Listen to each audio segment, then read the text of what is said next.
श्री गणेशाय नमः। श्री गणेशाय नमः। वक्रतुंड महाकाय शूरकोटि समप्रभा निर्विघ्नं कुरु मे देव सर्वकार्येषु सर्वदा। दुर्गा सप्तशती का दूसरा अध्याय।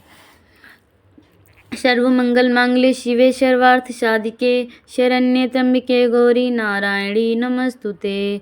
द्वितीय अध्याय। देवताओं के तेज से देवी का प्रादुर्भाव और महिषासुर की सेना का वध। ओम। मध्यम चरित्र के विष्णु ऋषि महालक्ष्मी देवता उष्णिक छंद शाकंभरी शक्ति दुर्गा बीज वायु तत्व और यजुर्वेद स्वरूप है। श्री महालक्ष्मी प्रसन्नता के लिए मध्यम चरित्र के पाठ में इसका विनियोग है। मैं कमल के आसन पर बैठी हुई प्रसन्न मुख वाली महिषासुर मर्दिनी भगवती महालक्ष्मी का भजन करता हूँ, जो अपने हाथों में अक्षमाला फरसा गदा बाण वज्र पद्म धनुष कुंडिका दंड शक्ति खड़ग ढाल शंख घंटा मधुपात्र शूल पाश और चक्र धारण करती हैं। ऋषि कहते हैं, पूर्व काल में देवताओं और असुरों में पूरे 100 वर्षों तक संग्राम हुआ। उसमें असुरों का स्वामी महिषासुर था और देवताओं के नायक इंद्र थे। उस युद्ध में देवताओं की सेना महाबली असुरों से परास्त हो गई। संपूर्ण देवताओं को जीतकर महिषासुर इंद्र बन बैठा। तब पराजित देवता प्रजापति ब्रह्मा जी को आगे करके उस स्थान पर गए जहाँ भगवान शंकर और विष्णु विराजमान थे।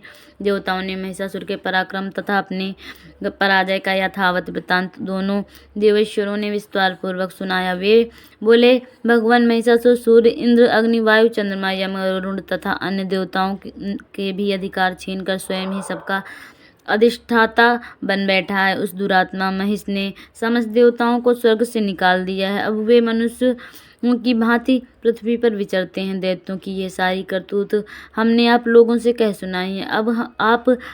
अब हम आपकी शरण में आए हैं, उसके वध का कोई उपाय सोचिए। इस प्रकार देवताओं के वचन सुनकर भगवान विष्णु और शिव ने दैत्यों पर बड़ा क्रोध किया। उनकी भौहें तन गई और मुंह टेढ़ा हो गया। तब अत्यंत कोप में भरे हुए चक्रपाणि श्री विष्णु के मुख से एक महान तेज प्रकट हुआ। इसी प्रकार ब्रह्मा शक्ति तथा इंद्र आदि अन्य देवताओं के शरीर से भी बड़ा भारी तेज निकला। वह सब मिलकर एक हो गया। महान तेज का वह पुंज ज्वालायमान पर्वत सा जान पड़ा। देवताओं ने देखा, वहां उसकी ज्वालाएं संपूर्ण दिशाओं में व्याप्त हो रही। संपूर्ण देवताओं के शरीर से प्रकट हुए उस तेज की कहीं तुलना नहीं थी। एकत्रित होने पर वह एक नारी के रूप में पंडित हो गया और अपने प्रकाश से तीनों लोकों में व्याप्त हो पड़ा। भगवान शंकर का जो तेज था, उससे उस देवी का मुख प्रकट हुआ। यमराज के तेज से उनके सिर पर बाल निकल आए। श्री विष्णु के तेज से उनकी भुजाएं उत्पन्न हुई। चंद्रमा के तेज से दोनों स्तनों और इंद्र के तेज से मध्य भाग कटि प्रदेश का प्रादुर्भाव हुआ।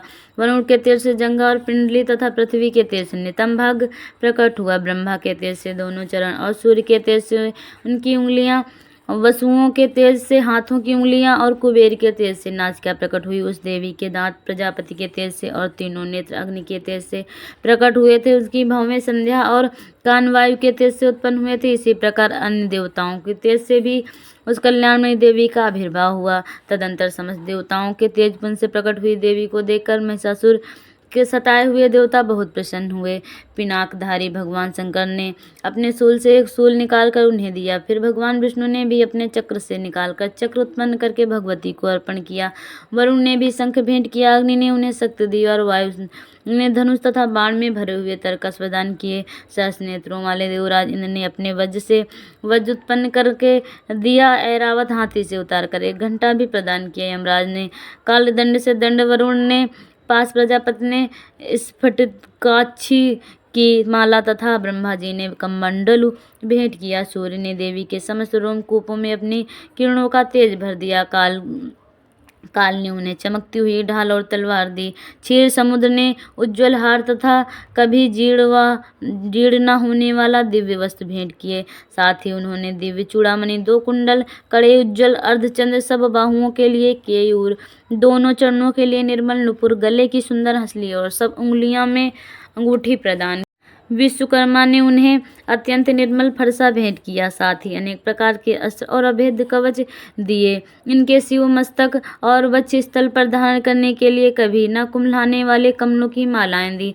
जल्दी ने उन्हें सुंदर कमल का फूल भेंट किया। हिमालय ने सवारी के लिए सिंह तथा भांति भांति के रत्न समर्पित किए।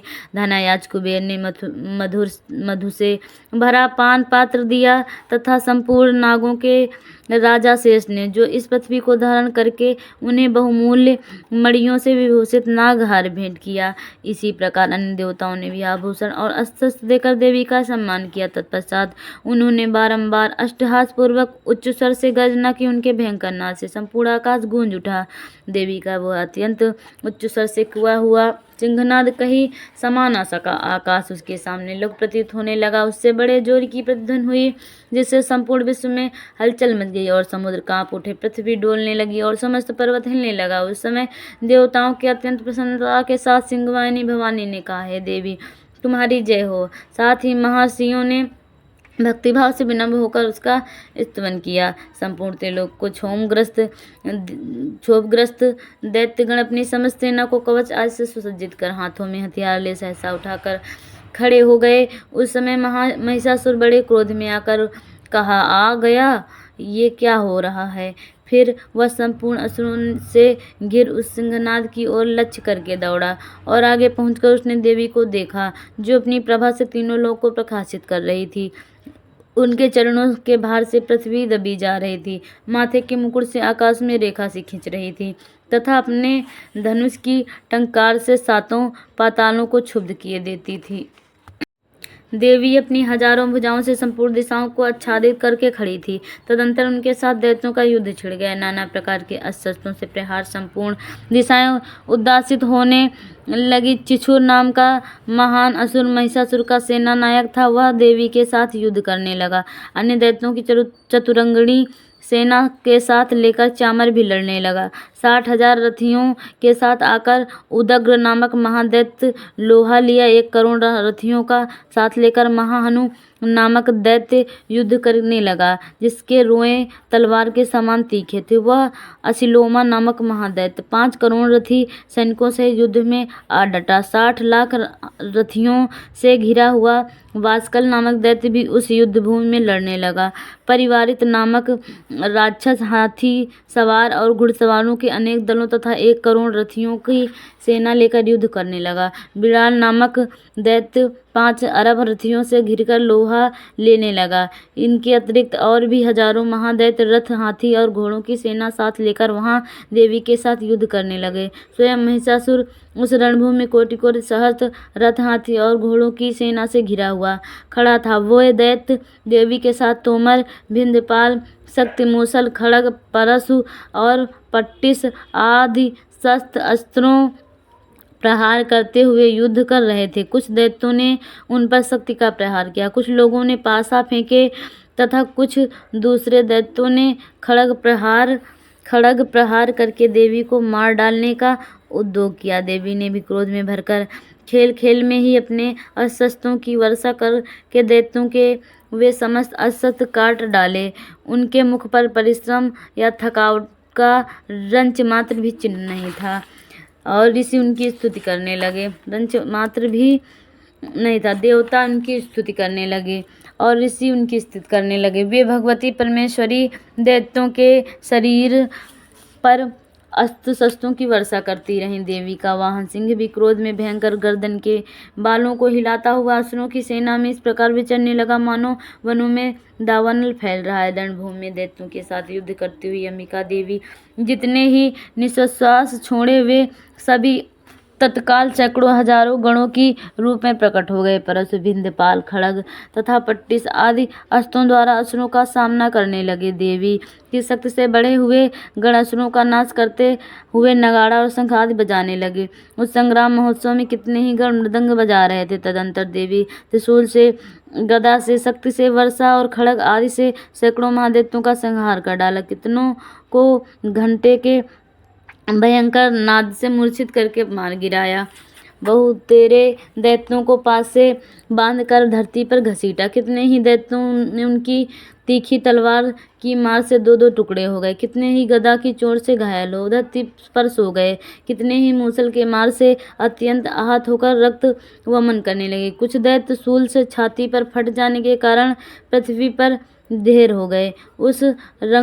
उस रंगागढ़ में बाण समूहों की वृष्टि से कितने ही असुरों की कमर टूट गई। बाज की तरह झपटने वाले देवी पीड़क दैत्यगण अपने प्राणों से हाथ धोने लगे। किन्हीं की भौवें छिन छिन हो गई, किन्हीं की गर्दनें कट गई, कितने ही दैत्यों के मस्तक कट कट कर गिरने लगे। कुछ लोगों के शरीर में मध्य भाग में ही विदीर्ण हो गए। कितने ही महादैत्य जांघें कट जाने के कारण पृथ्वी पर गिर पड़े। कितनों को ही देवी ने एक बाह एक और पैर काट डाले, नेत्र वाले करके 2 टुकड़े में चीर डाला। कितने ही दैत्य मस्तक कट जाने पर गिरकर पृथ्वी पर फिर उठ जाते। केवल धड़ के ही रूप में अच्छे अच्छे हथियार हाथ में लेकर देवी के साथ युद्ध करने लगते। दूसरे कबंध युक्त के बाजों की लय पर नाचते थे। कितने ही बिना सिर के धड़ हाथों में खड़क सकते और रिष्ट लिए दौड़ते तथा दूसरे महादैत्य ठहरो ठहरो ये कहते हुए देवी को युद्ध के लिए ललकारते थे तथा वह घोर संग्राम वहां की धरती देवी के गिराए हुए रथ, हाथी, घोड़े और असुरों की लाशों से ऐसे पट गई थी, वहां चलना फिरना असंभव हो गया था। दैत्यों की सेना में हाथी, घोड़े, असुरों के शरीर से इतनी अधिक मात्रा में रक्तपात हुआ था कि थोड़ी ही देर में वहां खून की बड़ी बड़ी नदियां बहने लगी। जगदम्बा ने असुरों की विशाल सेना को क्षण भर में नष्ट कर दिया, ठीक उसी तरह जैसे तृण और काठ के भारी ढेर को आग कुछ ही क्षणों में भस्म कर देती है। और वह सिंह भी गर्दन के बालों को हिला हिला कर जोर जोर से गर्जना करता हुआ दैत्यों के शरीरों से मानो उनके प्राण चुन लेता था। वहां देवी के गणों ने भी उन महादैत्यों के साथ ऐसा युद्ध किया जिससे आकाश में खड़े हुए देवतागण उन पर बहुत संतुष्ट हुए और फूल बरसाने लगे। इत दुर्गा सप्तशती पाठ द्वितीय अध्याय संपूर्ण। श्री गणेशाय नमः। सर्वमंगल मांगल्ये शिवे सर्वार्थ साधिके शरण्ये त्र्यंबके गौरी नारायणी नमस्तुते। दुर्गा सप्तशती पाठ तृतीय अध्याय। सर्वमंगल मांगल्ये शिवे सर्वार्थ साधिके शरण्ये त्र्यंबके गौरी नारायणी नमस्तुते। जगदम्बा के श्री अंगों की कांति उदय काल के सहस्त्रों सूर्यों की समान। वे लाल रंग की रेशमी साड़ी पहने हुए, उनके गले में मुंडमाला शोभा पा रही थी। दोनों स्तनों पर रक्त चंदन का लेप लगा।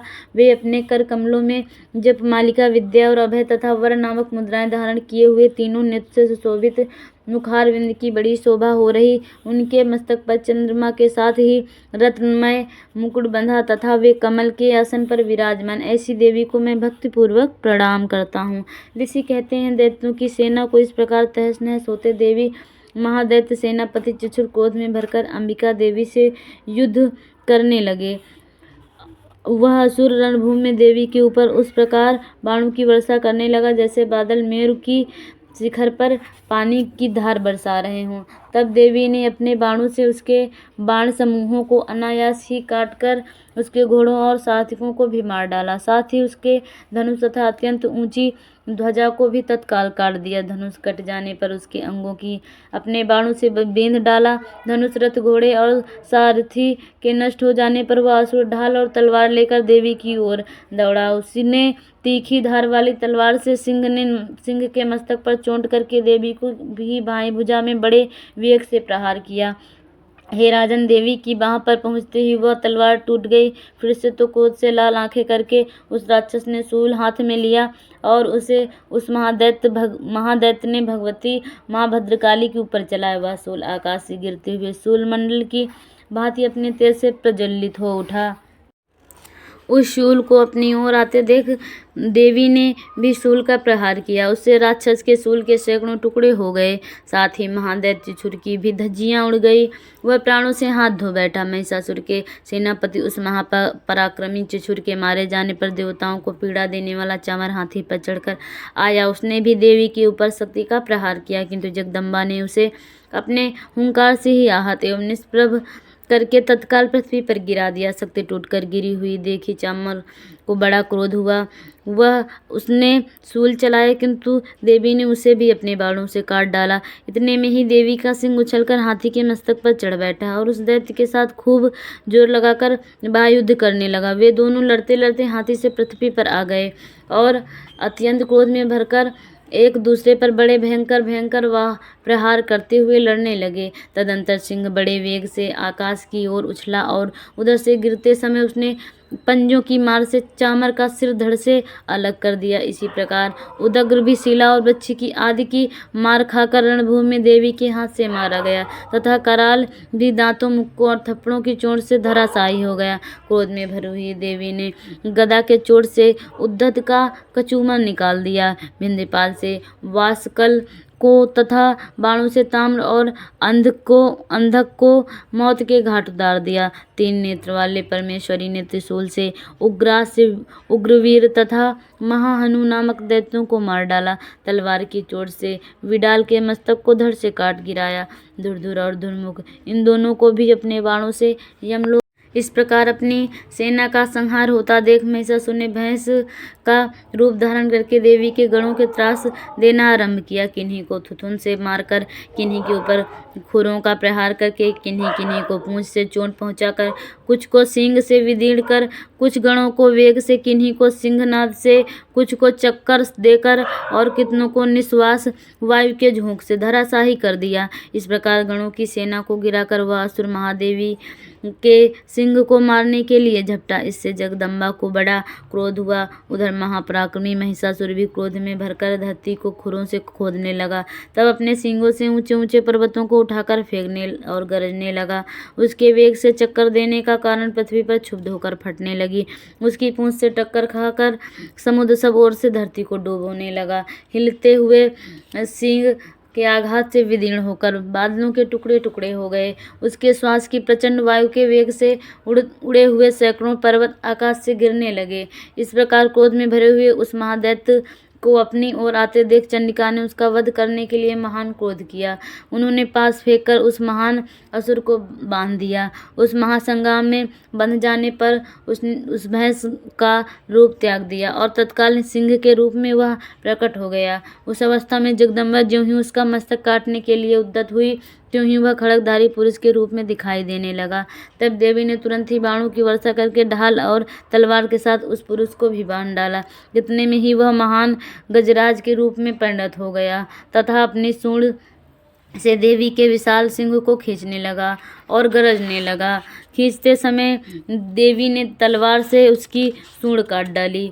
तब उस महादैत्य पुनः भैंसे का शरीर धारण कर लिया और पहले की ही भांति चराचर प्राणियों सहित तीनों लोकों को व्याकुल करने लगा। तब क्रोध में भरी हुई जगन्माता चंडिका बारंबार उत्तम माधु का पान करने लगी और लाल आंखें करके हंसने लगी। उधर वह बल और पराक्रम के मद से उन्मत्त हुआ राक्षस गरजने लगा और अपने सींगों से चंडी के ऊपर पर्वतों को फेंकने लगा। उस समय देवी अपने बाणों के समूहों से उसके फेंके हुए पर्वतों को चूर्ण करती हुई बोली।